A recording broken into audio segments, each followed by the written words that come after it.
Kami dari kelompok 1 akan mempresentasikan materi tentang pengelolaan anggaran biaya pendidikan. Anggota kelompok Hanis Risipmawati, Henisa, Febiana Yolanda Rahman, Julia Katimunisa, dan saya Zela Nurliza.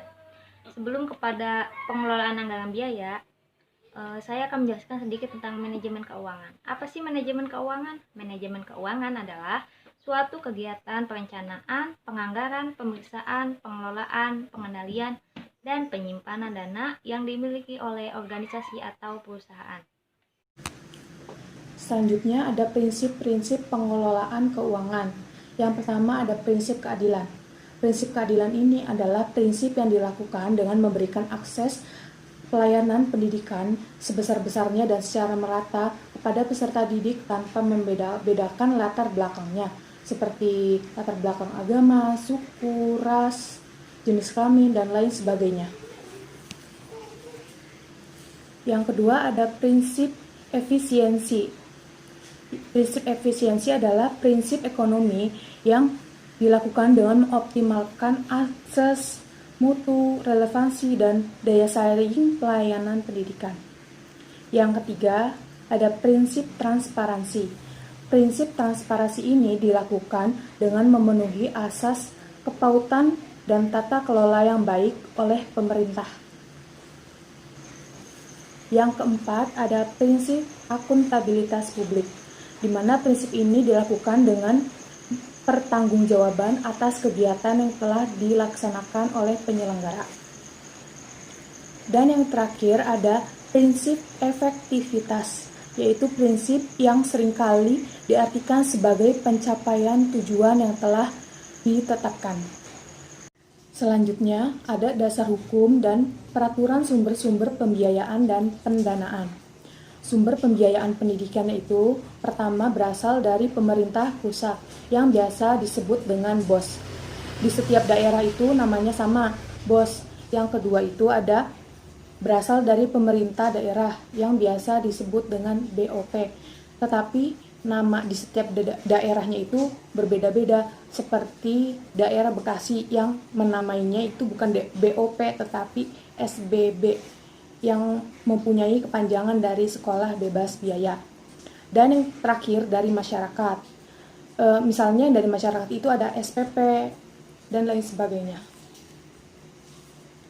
Sedangkan kategori pembiayaan pendidikan itu terbagi menjadi APBN dan APBD, dana penunjang pendidikan, dana dari masyarakat, sumbangan dari pemerintah daerah, dan bantuan lain-lain. Selanjutnya yaitu perencanaan anggaran sekolah. Perencanaan anggaran sekolah terbagi menjadi dua, yaitu langsung dan tidak langsung. Langsung di sini, pembiayaan pendidikan yang dikeluarkan untuk proses pendidikan atau proses belajar, sarana prasarana, dan lain-lainnya. Sedangkan yang tidak langsung yaitu biaya tidak langsung merupakan keuntungan yang hilang yang dikorbankan oleh siswa selama belajar. Baik, selanjutnya ada penyelenggaraan pembukuan dan penyampaian laporan, yaitu accounting atau pembukuan adalah pencatatan transaksi keuangan yang meliputi pengeluaran dan pemasukan. Dan fungsi akuntansi yaitu menyediakan informasi kuantitatif terutama yang bersifat keuangan. Dan ada juga komponen sistem akuntansi, yaitu ada 3. Yang pertama, bagan perkiraan, yang kedua buku besar, yang ketiga jurnal. Selanjutnya yaitu ada pengawasan pelaksanaan anggaran sekolah. Pengawasan pelaksanaan anggaran sekolah yaitu kegiatan pengawasan pembiayaan yang dikenal dengan istilah auditing. Apa sih? Yaitu kegiatan yang berkenaan dengan kegiatan pertanggungjawaban, penerimaan, penyimpanan, dan pembayaran, atau bisa juga dikatakan dengan penyerahan uang yang dilakukan bendaharawan kepada pihak-pihak yang berwenang. Tujuannya apa? Tujuannya yaitu yang pertama, memantau, yang kedua, menilai, dan yang terakhir, melampirkan hasil temuan. Langkah-langkahnya apa saja? Yang pertama, penetapan standar atau patokan. Langkah yang pertama itu baik itu berupa ukuran kuantitas, kualitas biaya maupun waktu. Yang kedua ada langkah mengukur dan membandingkan.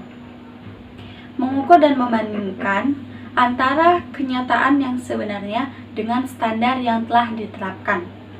Dan yang terakhir, yang ketiga, yaitu menentukan tindak perbaikan atau koreksi. Kegiatan ini juga yang kemudian menjadi materi rekomendasi. Mungkin sekian dari kelompok kami, kurang lebihnya mohon maaf. Wassalamualaikum warahmatullahi wabarakatuh.